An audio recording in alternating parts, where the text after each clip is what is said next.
Saya mengatakan bagaimana caranya saudara berinvestasi, kemana saudara menyetornya, kan begitu. Saya mengatakan saya berinvestasi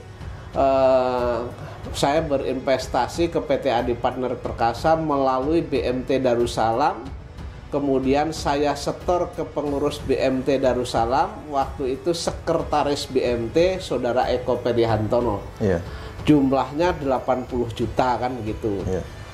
Kemudian BAP dari saudara saksi Eko Pedihantono ini mengatakan tidak pernah menerima setoran saya, begitu.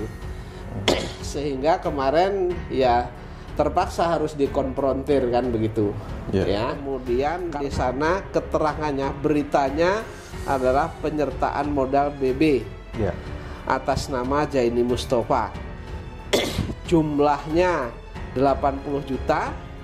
Kemudian ada ongkos atau administrasinya 5 juta. Jadi jelas. Kemudian ditanya mana slip saya. Slip saya sudah saya kasihkan ke Pak Eko. Silakan tanya Pak Eko, gitu. Nah, Pak Eko kemudian ditanya menurut keterangan ini, terus kemudian bagaimana keterangan Bapak, apakah masih tetap? Pak Eko mengatakan dia tidak mengatakan iya atau tidak, tetapi mengatakan lupa. Ini kan sudah lagu lama lah. Kalau mengatakan lupa itu sudah lagu lama. Kemudian saya memang awalnya berkaitan dengan perkara nomor 28 itu terlihat dengan jelas terkait dengan jawaban dan seterusnya, itu ingin melindungi Tuan Besar Jam'an Nur Khatib Mansur atau Yusuf Mansur, Tuan besarnya ya. Karena kan yang bergerak di bawah ini kan saya anggap adalah orang-orangnya Yusuf Mansur lah, saya perkirakan begitu. Mereka akan bagaimanapun akan menghalangi gugatan saya, menghalangi upaya hukum saya demi menyelamatkan Tuan Besar Yusuf Mansur ini. Namun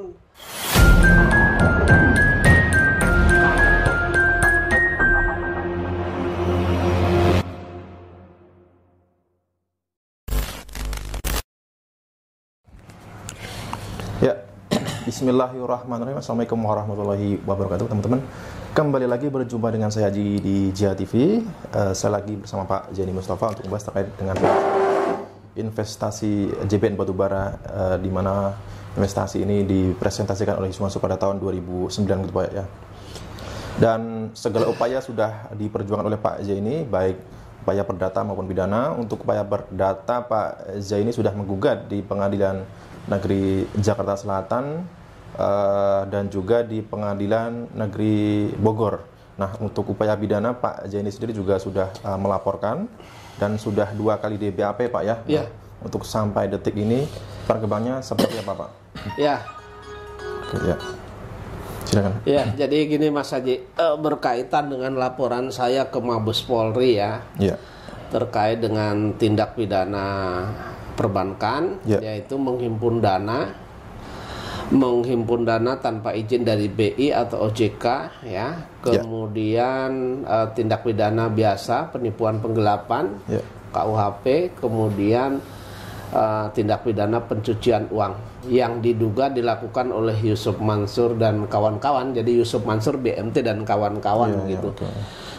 Memang cukup lama ini perkara. Kemudian saya tanggal 22 November kemarin dapat surat panggilan ke Mabes Polri ya, di TP Diksus ya. Jadi di TP Diksus ya, jadi Direktur Tindak Pidana Khusus itu ya. Kemudian saya datang karena itu surat panggilannya tanggal 22 November, kemudian disuruh hadir itu tanggal 2 Desember. Tanggal 2 Desember jam 14 atau jam 2 siang. Kemarin Senin, Pak ya? Ya, saya hadir kemarin di sana ya, telat sedikit karena ada hujan itu. Sehingga kurang lebih telat 15 menit lah. Nah, kemudian kemudian saya laporan. Kemudian oleh penyelidik, petugas penyelidik kemarin dimintain keterangan lagi secara konfrontir kalau kemarin. Jadi saya dikonfrontir, dipanggil berkedudukan sebagai saksi Kemudian saudara Eko Perihantono juga dipanggil berkedudukan sebagai saksi dalam perkara yang saya adukan tersebut. Gitu. Nah, saya dikonfrontir dengan saksi saudara Eko Perihantono begitu ya. Kenapa dikonfrontir? Karena keterangan yang saya berikan dengan keterangan Eko Perihantono itu bertolak belakang, Mas. Kalau saya mengatakan bagaimana caranya saudara berinvestasi, kemana saudara menyetornya, kan begitu.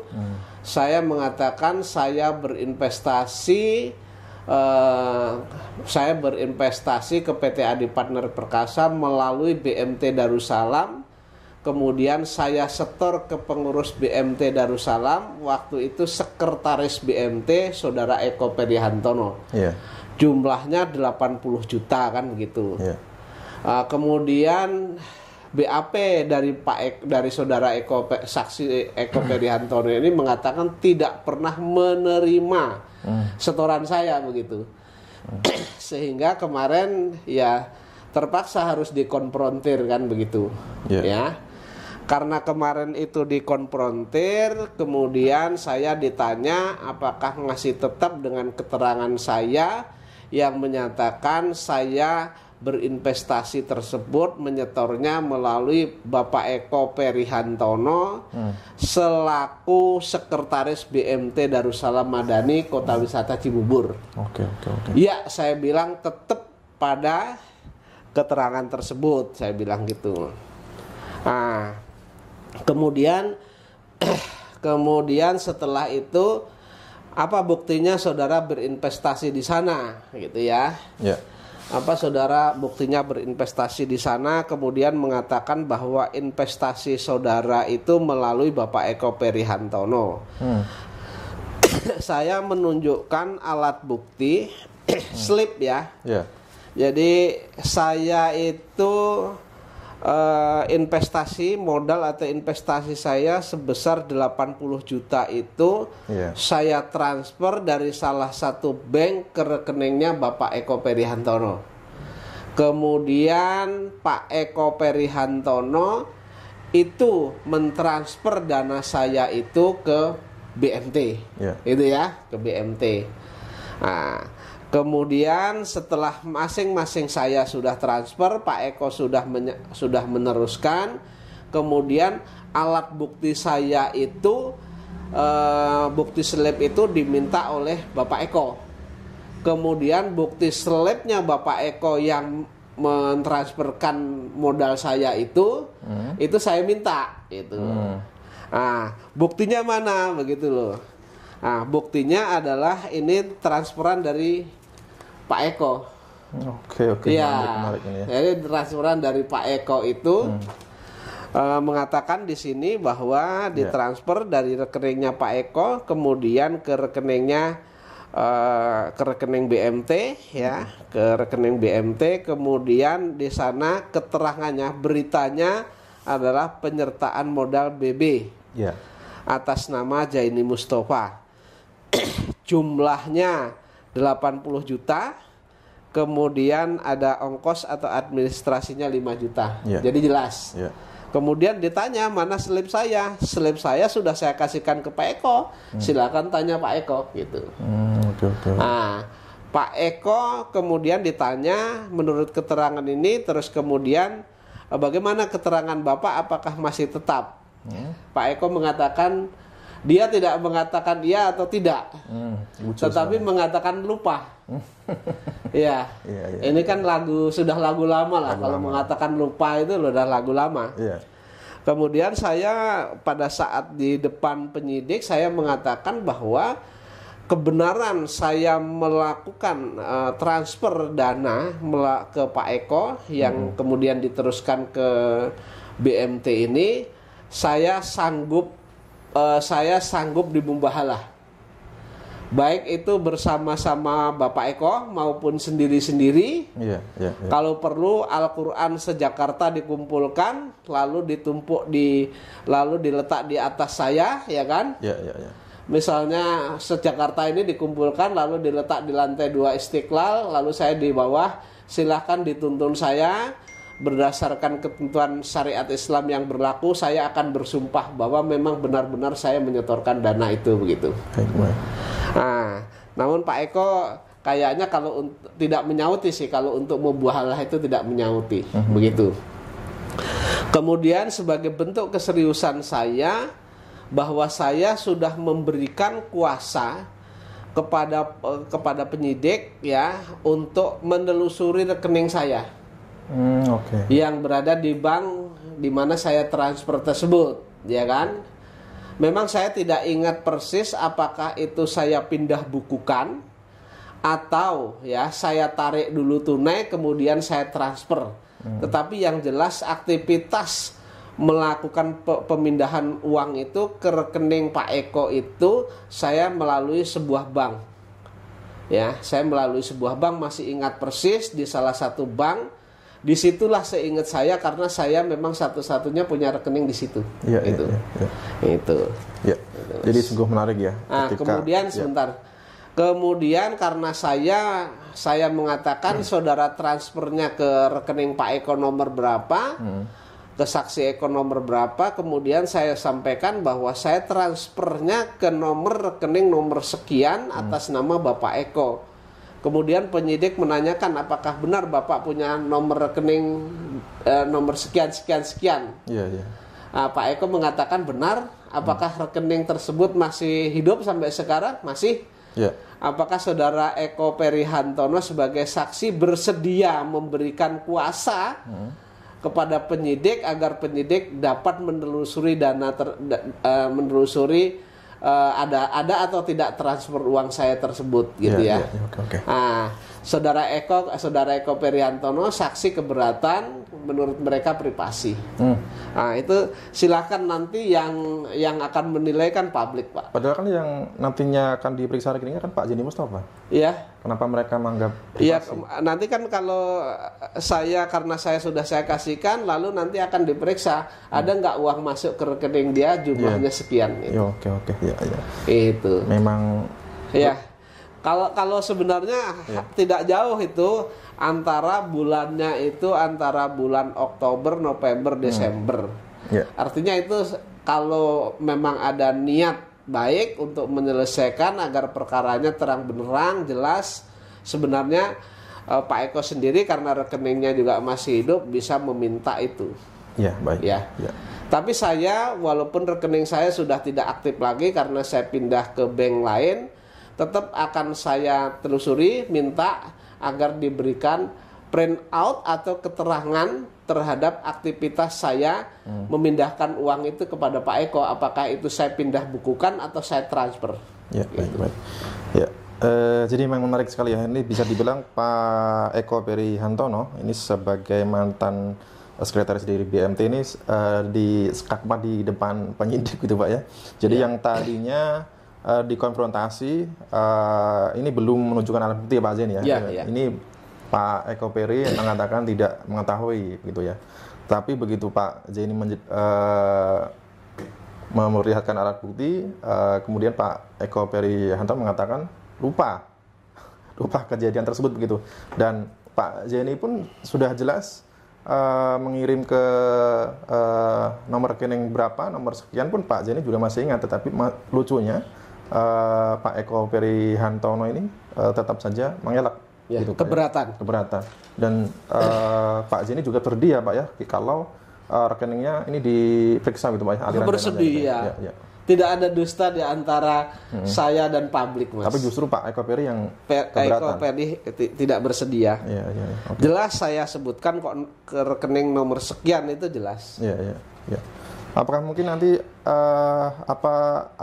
ada agenda lagi berikutnya nanti Pak Zeni dipanggil bersama? Jadi begini, saya kemarin ngomong sama penyidik ketika Pak Eko juga ketika Pak Eko keberatan karena itu privasi, sesuai dengan ketentuan hukum itu bahwa aparat penegak hukum itu baik itu kepolisian maupun kejaksaan maupun KPK dan pegawai negeri sipil ya ASN terkait dengan penyelidikan atau penyidik itu bisa meminta rekening, bisa minta rekening tanpa izin pun bisa. Jadi saya berharap bahwa penyidik yang menangani perkara ini bersungguh-sungguh menangani perkara ini begitu. Nah, dan saya juga akan meminta kepada korban-korban yang lain, karena pengaduan saya itu kan bukan hanya atas nama saya pribadi, tetapi saya mengatakan bahwa saya sebagai salah satu korban daripada bisnis batubara yang digalang oleh Yusuf Mansur melalui PT Adi Partner Perkasa, yang dimana Yusuf Mansur mempresentasikan dan dia mengaku sebagai komisaris utama PT Adi Partner Perkasa. Gitu. Ya, apa kemungkinan konsekuensi yang dihadapi oleh Pak Eko Perihantono ini, Pak, ketika beliau ini terus membantah, terus mengelak, sedangkan apabila jelas nanti bisa dibuktikan apakah ada konsekuensi hukum yang nanti bisa dihadapi? Yang jelas begini ya, dari beberapa upaya hukum yang saya lakukan ya. Termasuk juga perkara perdata yang saya ajukan gugatan melalui Pengadilan Negeri Jakarta Selatan melawan Yusuf Mansur dan kawan-kawan yang tercatat di nomor 28 yang saat ini sudah masuk putusan kasasi. Kemudian dalam beberapa bulan ini saya akan mengajukan PK, karena PK itu kan 6 bulan batas waktunya sejak diterima pemberitahuan putusan kan begitu kan. Itu pada saat itu BMT Darussalam diwakili oleh kantor Bapak Eko Perihantono. Salah satu kuasanya adalah Bapak Eko Perihantono, kemudian dan kawan-kawan lah begitu, masih ada kawan lainnya. Itu di dalam jawabannya masih saya simpan sebagai berkas perkara saya, satu set terkait dengan gugatan itu. Terang dalam baik dalam jawaban maupun dalam duplik itu mengingkari investasi saya. Mereka mengatakan bahwa saya itu bukan investor, kemudian saya tidak pernah menyetorkan uang itu ke BMT begitu. Tapi anehnya ketika masuk pembuktian, lalu saya bisa membuktikan bahwa saya itu memang benar-benar tercatat sebagai investasi dalam sertifikat. Lalu mereka mengeluarkan satu surat di sana, katanya saya sudah mengambil dananya. Nah, alat bukti tersebut setelah saya raba, suratnya memang benar asli, kemudian tanda tangannya itu oret-oretan saya, namun saya raba bahwa saya menduga keras bahwa itu adalah tanda tangan yang diseken, tanda tangan yang diseken atau difotokopi. Jadi bukan tanda tangan basah saya.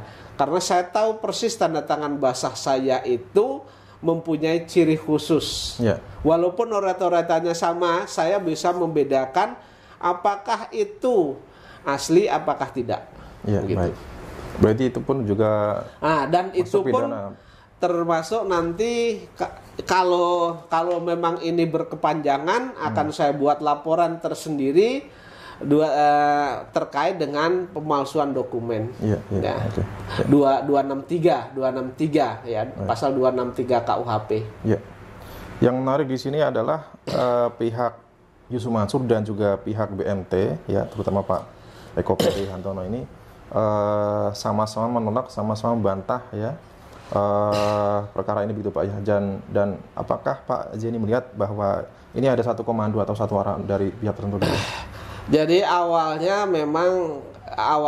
berkaitan dengan perkara nomor 28 itu terlihat dengan jelas terkait dengan jawaban dan seterusnya, itu ingin melindungi Tuan Besar Jam'an Nurul Khatib Mansur atau Yusuf Mansur, Tuan besarnya ya. Karena kan yang bergerak di bawah ini kan saya anggap adalah orang-orangnya Yusuf Mansur lah, saya perkirakan begitu. Mereka akan bagaimanapun akan menghalangi gugatan saya, menghalangi upaya hukum saya demi menyelamatkan Tuan Besar Yusuf Mansur ini.